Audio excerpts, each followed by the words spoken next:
Deep in the northern wilderness, there is a forest that locals refuse to enter after sundown. They say the trees are alive. Not in the way you think. Not roots or branches, but something far more terrifying. Travelers who walk through at night often hear whispers. Soft at first, like the wind brushing past your ear. But then the whispers begin to form words. Your words. Your secrets. Your name. Imagine walking alone under the moonlight when suddenly the darkness calls your name. Not once, not twice, but over and over again. One boy, Elias, dared to test it.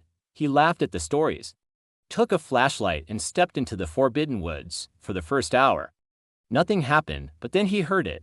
Elias, Elias, come closer. He thought it was a prank, until he realized the voice calling his name was his own. Every step he took, the forest grew louder, branches snapping, whispers echoing, the ground vibrating beneath his feet, and then silence. The flashlight flickered out, and in that blackness, he saw hundreds of eyes glowing from the trees themselves. They weren't trees anymore, they were people. People who had entered the forest and never left. Their souls trapped in the bark, their mouths moving, endlessly whispering names to lure the next victim. Elias ran.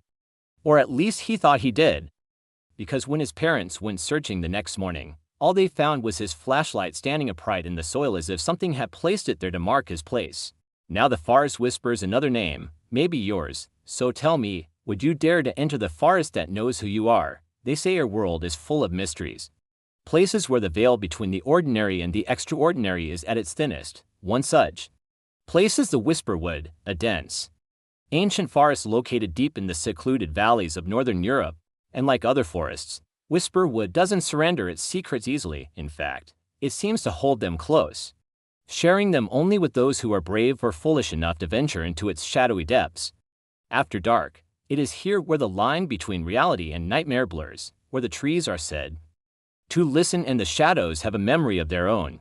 As the sun dips below the horizon, casting long eerie shadows across the forest floor, the Whisperwood awakens. Locals tell tales of travelers who have entered the woods at dusk and never returned. Some say they heard voices, whispers that seemed to emanate from the trees themselves, growing louder and more menacing until they became unintelligible screams in the darkness. Others claim to have seen strange lights flickering among the trees, an unnatural luminescence that vanished as quickly as it appeared. And some have even spoken of shadowy figures that can be glimpsed at the edge of your vision, just beyond the reach of your flashlight beam. These stories, passed down through generations by flickering firelight, serve as warnings to the villagers who respect the forest's dark power. No one willingly enters Whisperwood after sunset. For those who do are never seen again. Yet there are always those who are drawn to the unknown, those who feel the pull of the forest's dark mystery and dare to defy the warnings. Like Elias, a young boy who lived on the edge of the Whisperwood. Elias, like many before him, scoffed at the superstitious tales of the villagers. He believed himself to be immune to the forest's influence, its victims merely foolish or mad.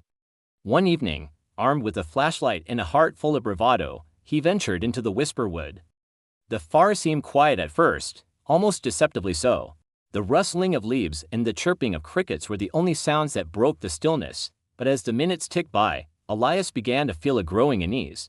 The shadows around him seemed to deepen, pressing in like gnarled fingers, and then he heard it. A whisper that seemed to come from all around him. His name, Elias, Elias. Curiosity now laced with fear, he continued deeper into the forest. The whispers grew louder, forming words, weaving a tapestry of sound that both fascinated and terrified him. They were his secrets, his deepest fears and desires, spoken aloud as if the forest itself knew him better than he knew himself. Then as suddenly as it began, the whispering stopped.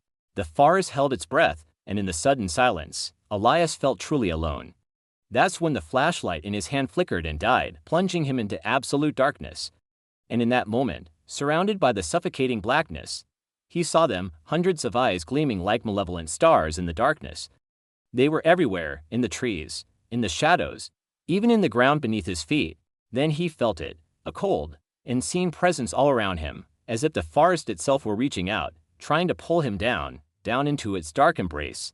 He turned and ran, stumbling through the undergrowth, the unseen presence growing stronger with every step. Finally, as the first rays of sunlight pierced through the canopy, he burst out of the forest, collapsing on the ground, shaking and sobbing. when the villagers found him later that morning. They discovered his flashlight standing upright in the soil, as if placed there deliberately. A silent sentinel guarding the entrance to the Whisperwood. And so the legend of Whisperwood continues, a chilling tale whispered around campfires, a warning to those who might be tempted to test its dark power.